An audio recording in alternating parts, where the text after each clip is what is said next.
They see my disability, I see my ability. They call me disabled, I call myself differently abled. There are some incidents that happen in your life. Those incidents break you, deform you, but they mold you into the best version of you. And the same thing happened to me. I was 18 years old when I got married. My father wanted me to get married. And all I said was, if that makes you happy, I'll say yes. And of course, it was never a happy marriage.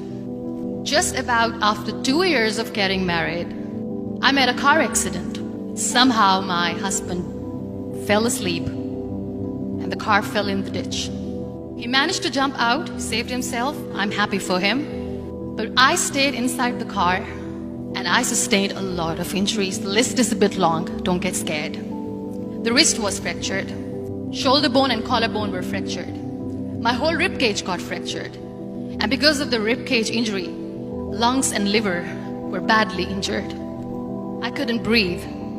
I lost urinary bowel control. That's why I have to wear the bag wherever I go. 3 vertebrae of my backbone were completely crushed. And I got paralyzed for the rest of my life.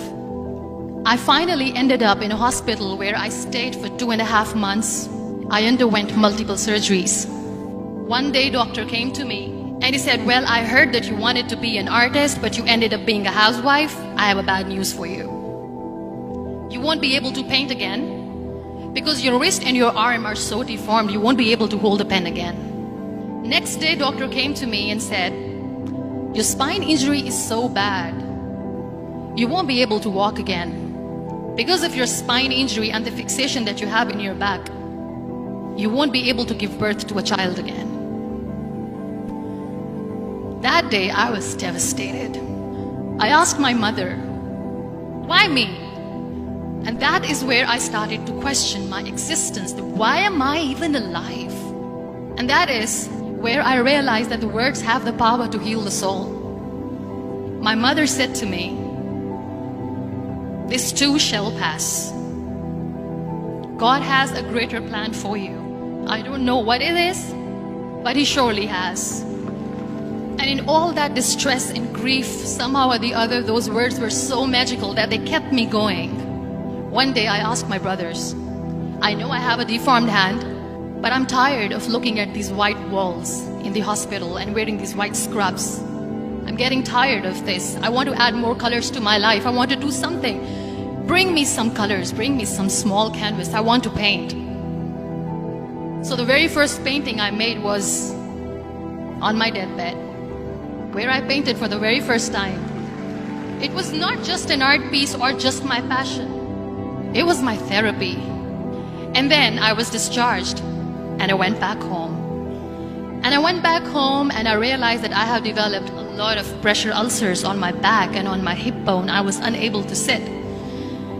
There were a lot of infections in my body, a lot of allergies. So doctors wanted me to lie down on the bed straight for not 6 months, for not 1 year, for 2 years. I was bedridden, confined in that one room, looking outside the window, listening to the birds chirping and thinking maybe there will be a time when we'll be going out with the family and enjoying the nature. That was the time where I realized how lucky people are. That is the time where I realized that the day I'm going to sit, I'm going to share this pain with everyone to make them realize how blessed they are, and they don't even consider them lucky. That day I decided that I'm going to fight my fears. We all have fears. Fear of unknown, fear of losing people, fear of losing health, money.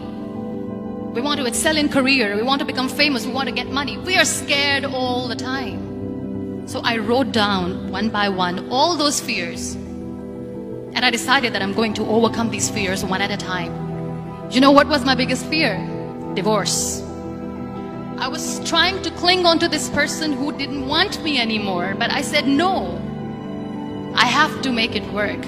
But the day I decided that this is nothing but my fear, I liberated myself by setting him free.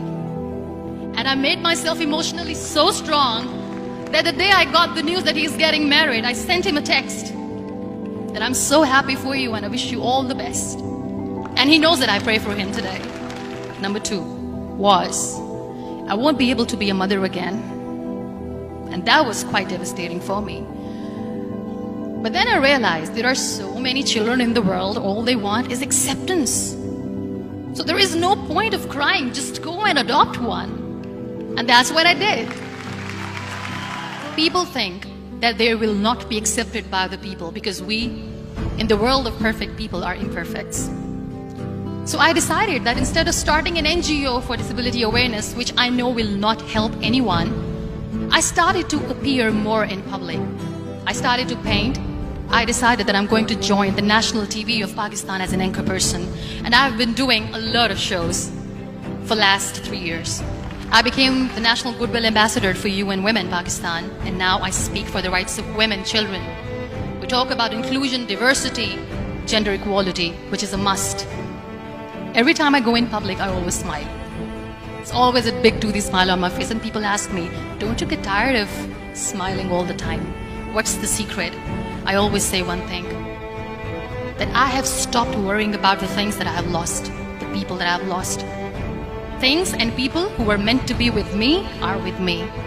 And sometimes, somebody's absence makes you a better person. Cherish their absence. It's always a blessing in disguise. Live your life fully.